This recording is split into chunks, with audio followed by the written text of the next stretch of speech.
Ini nyambung semua ayatnya, indah sekali. Jadi kalau kita sudah sadar, ini resiko kebaikan, ini resiko keburukan, dan kita tahu akan wafat, akan dikuburkan, bagaimana cara persiapannya? Supaya nggak lalai tadi ya. Maka Al-Mumtahanah ayat ke-13. Ya ayyuhalladzina amanu la tatawallaw qauman ghadiballahu alaihim. Qad ya'isu kama ya'isal kuffara min apa? Ashabil qubur. Maka jangan banyak bergaul dengan orang-orang yang menjauhkan kita dari ridha Allah Subhanahu wa taala. Cari teman yang baik sekarang. Pertama, maaf, bikin kebaikan di rumah tangga dulu. Itu kan teman hidup. Ya.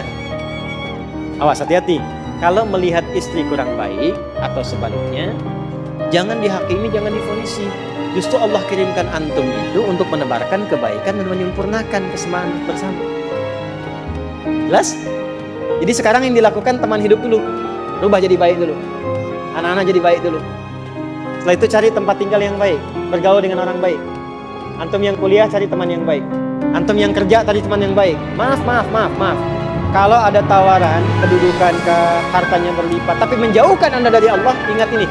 Thumma amatahu fa'akbarah. Ingat saat ditawari itu Anda meninggal. Dikubur.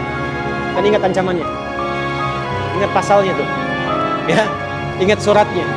Paham? Nah, karena itu masukkan ayatnya, jangan sekali-kali menjadikan keadaan di sekitaran kita justru memperkuat datangnya ancaman Allah dan nestapa saat kembali ke alam kuburnya.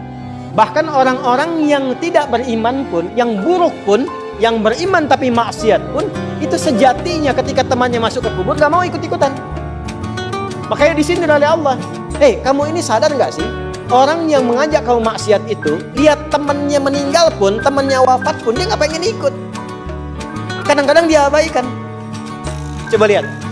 Ya, ada pimpinan misalnya, tingkat tertinggi. Lihat anak buah bawahnya misalnya. Menjalankan tugas bahkan dari dia untuk berbuat salah, berbuat maksiat.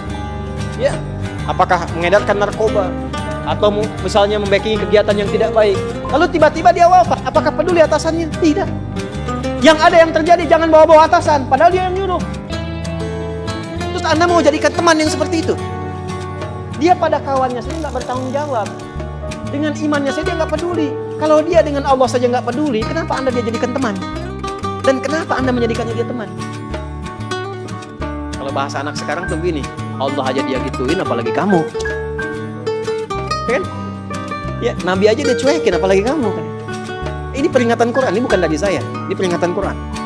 Jangan sekali-kali Anda dimanapun Anda berdinaskah, tugas formal, Anda berdagangkah, jangan berteman dengan orang menyimpang. Karena saat Anda susah pun yang akan peduli. Temannya aja yang sama-sama berbuat menyimpang, dia sisihkan, apalagi Anda. Paham? Teruskan. Quran surah ke 35 Fatir ayat 22. Wa ma yastawil ahya'u wal amwat innallaha yasma'u man yasha wa ma anta bimusmi'in man fil qubur. Kalau Anda masih belum sadar juga, kata Allah, kamu ini masih hidup, masih punya harapan, masih punya bekal. Kalau sudah meninggal, gak sama keadaan orang hidup dengan wafat. Mumpung kamu masih hidup, karena kalau sudah meninggal, temanmu yang meninggal pun kamu gak bisa dengar suaranya. Cuma saya yang tahu keadaan di alam kubur. Karena saya tahu, kata Allah, dan saya punya Rahman dan Rahim, dengan sayang saya sampaikan kepadamu. Karena sayang saya.